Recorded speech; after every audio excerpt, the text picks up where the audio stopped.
The former Kiambu governor has told President Uhuru Kenyatta to be very careful, about betraying Deputy President William Samoei Ruto. William Kabogo, former Kiambu governor, very close supporter of President Uhuru Kenyatta. He really said this. He said that the president should be cautious, about reneging on the promise to support DP William Ruto in 2022. What's going on here? You know, as a political analyst, I don't like mysteries. I don't have to know everything. I don't have to explain everything. However, mysteries, I don't like them. Because if there's a mystery you can't explain as a political analyst, then you know some very nasty surprises will be sprung upon you. Because you never know what is cooking. Because this is politics. So let us try and find some answers, by breaking this down. And let's start with what the former governor, Bwana William Kabogo, actually said. The former governor cautioned the president, to be very careful. In other words, not to think, about reneging on his promises of the deputy president. Don't even go there. Why? Because had it not been for Ruto, President Uhuru Kenyatta would never have won the 2013 and the 2017 elections, to be president. That means, in other words, had Ruto not been in the equation, Uhuru would not be president today. Uhuru would never have been president. And then Kabogo went on to question the March 2018 handshake between the president and ODM leader Raila Odinga. Kabogo said if it was generally supposed to bring peace, it would have involved other leaders. The handshake should have had several leaders in the room shaking hands. I'm sure he's referring to DP William Ruto. Therefore would have had a handshake with Raila Odinga there, Uhuru Kenyatta there, DP William Ruto there, maybe Kalonzo Musyoka, and maybe one or two other tribal chiefs from Kenya. This whole idea, this is what he means. Then he went on to say, and I quote, "I know where DP and the president started their political union. Uhuru and I drove to Ruto's current home. We sat under a tree for 3 days negotiating a working relationship. And then Ruto helped Uhuru to win. Do you think could have won without Ruto?" End of quote. What? Is this the man who was trooping to Raila Odinga's office just the other day to meet with Raila Odinga? Is this the person who has professed full support for the handshake? What happened? Did he smoke something different yesterday? To speak like this? And the mystery seems to deepen because Kabogo has found a way to work with the current Kiambu governor, Ferdinand Waititu, because they started off on the wrong foot. Kabogo had no time for Bwana Waititu. Very uncultured, a person who is not polished. And Kabogo, of course, is very polished. He had no time for Waititu. But these days they talk. So one needs to ask the question, have these two been talking? Because Ferdinand Waititu has been singing this song of DP Ruto for a very long time. Has he finally gotten through to Kabogo? Sample what Ferdinand Waititu recently said, in asking the president, saying exactly what Kabogo has said yesterday, cautioning the president to be very careful, about reneging on any promises he made to DP Ruto. And at the same time, asking the president to be very cautious while dealing with the former PM, Raila Odinga. According to Waititu, the former PM has a long history of destroying political parties. Waititu said, "We know that Raila Odinga destroyed KANU, NARC, and now NASA. We should not entertain him if our Jubilee agenda for Kenya is to be implemented." End of quote. An interesting aside here is another politician from Central Province, who is firmly in the corner of the Deputy President, a man called Charles Jagwa, Honorable Charles Jagwa, who is the Star MP. Jagwa, of course, is a Kenyan musician who brought us that hit song, runaway hit song, called Kigeugeu. Very talented musician, but obviously a rookie in politics. He's new. Now, Charles Jagwa has told off the person he defeated to become Star MP in the Jubilee nominations. Very experienced, long-serving minor commander, who is now a nominated member of parliament. Jagwa's beef with Commander, his continued spirited efforts to block the deputy president from taking over the leadership of the country in 2022. And this is what Jagwa said: "Some people should stop directing their anger at the deputy president simply because they lost during the last general election. They should blame the voters on their loss and not Ruto." End of quote. Anyway, back to Bwana Kabogo. This is a very serious mystery, because first of all, indeed the first question I asked myself is the following: has Kabogo now joined the DP Ruto camp? And if the answer is yes, what has Kabogo seen? What does Kabogo know that the rest of Kenyans don't know, that has caused him to have such a dramatic about turn? If William Kabogo was the kind of person who struggles financially, then maybe we would have an answer. If Kabogo was experiencing serious financial difficulties, then it would be much easier to solve this mystery. Because what tends to happen is that politicians who are cash-strapped tend to lean towards the camp of the deputy president. Because everybody knows the deputy president is extremely wealthy. And the political class knows, I don't think the public knows this, the political class knows that the deputy president has a reputation, even if he doesn't give you money directly, he has a reputation of assisting people, to find ways to generate huge sums of money very quickly. I think I'll just leave it at that. However, Bwana Kabogo does not fit into this profile. William Kabogo is extremely wealthy. In the days when Bwana Kabogo was a member of parliament, he still lived in Mombasa. His house is in Nyali, in Mombasa. I've actually seen it with my own eyes, of course, from the outside. And Kabogo would commute, if we can use that word, daily with a chopper, all the way from Nairobi, to land on the roof of his house in Nyali. A house that has been constructed with stones imported into the country. Yes, you heard me right. Those stones are not from Kenya. And obviously, you need many stones to construct a house. It is said those stones are from Israel. His home even has a world-class theater, movie theater. Yes. And then, of course, the usual takataka, swimming pool, etc., etc.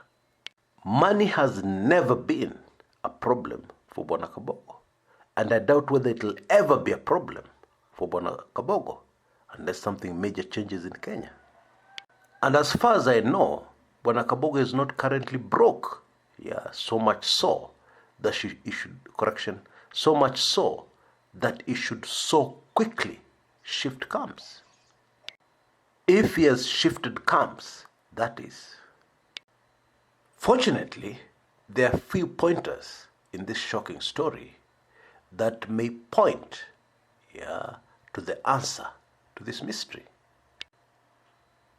This mystery of how Bwana Kabogo woke up one morning and started talking matope, if I can put it like that, in Kenyan terms, started talking things which baffle the mind, things which cannot be understood. Yeah, and we shall look at those pointers immediately after the brief upcoming break. Don't go away.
Welcome to the second part of this video.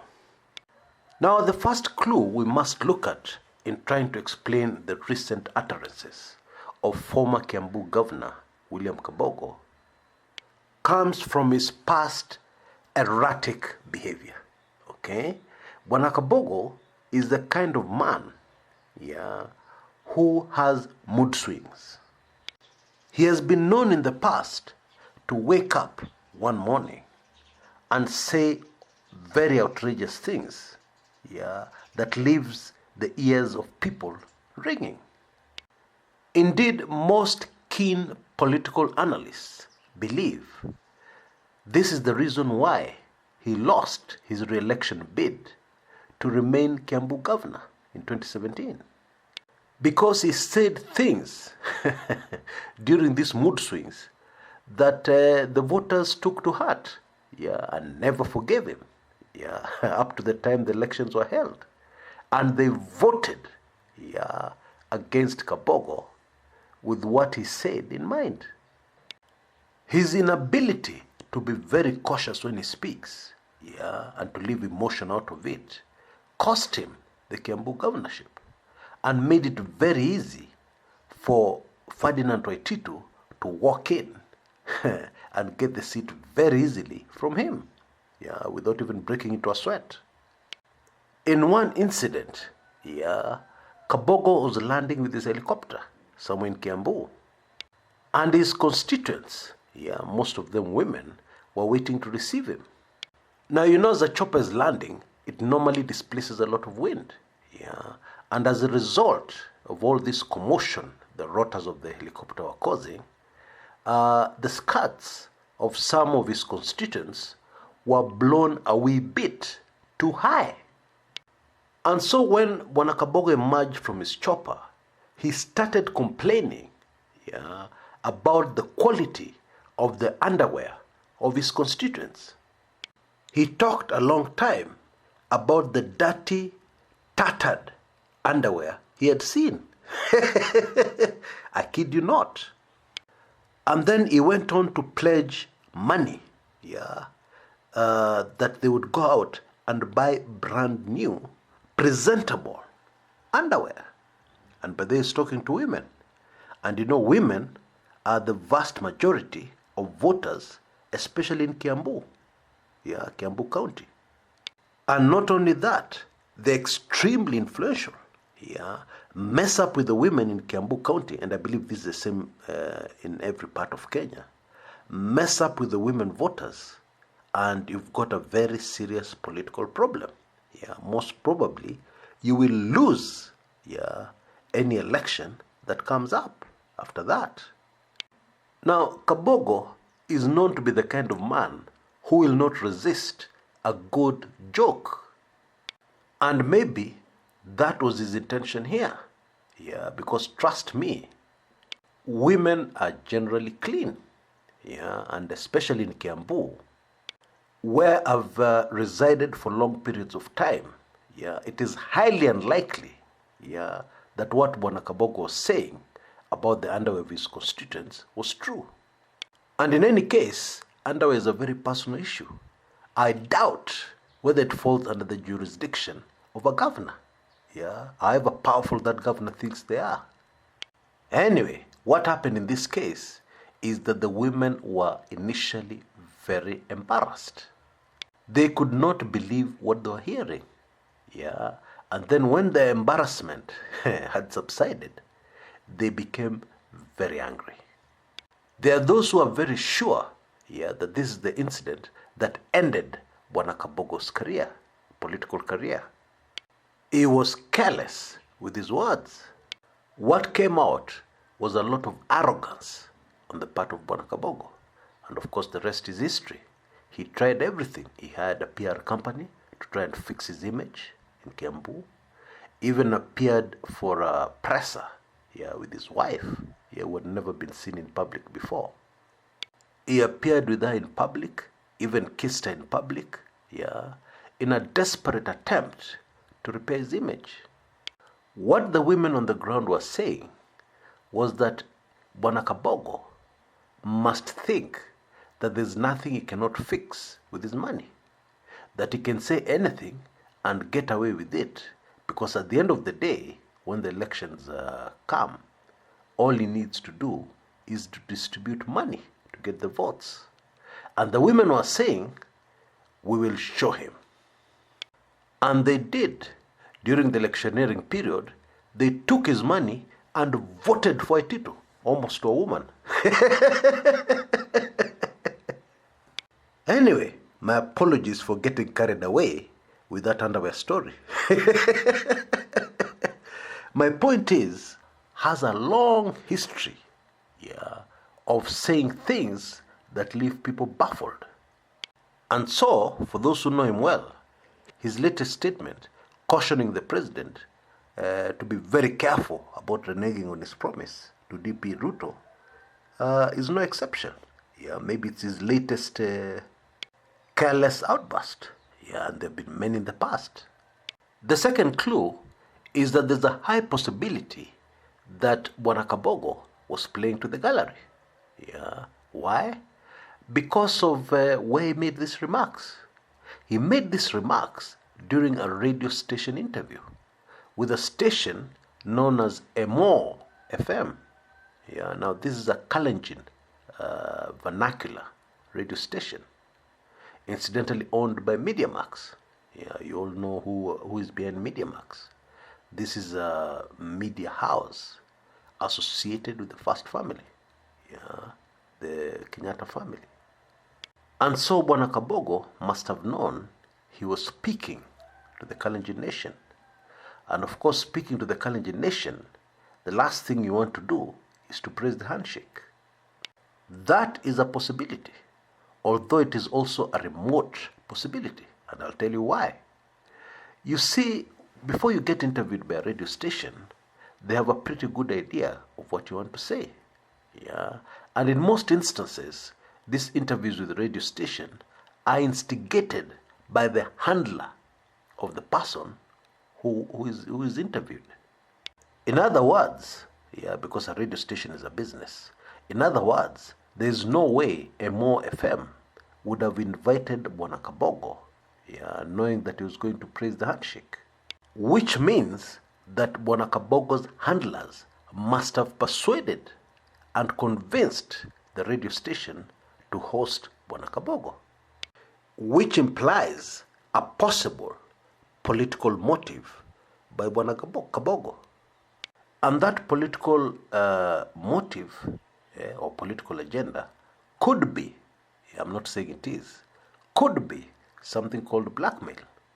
You know, it is common in politics that if you want something from one side of the political divide and they're not playing ball, yeah, and you hold sway, you can easily send them a friendly warning that it is very possible for you to cross over to the other side.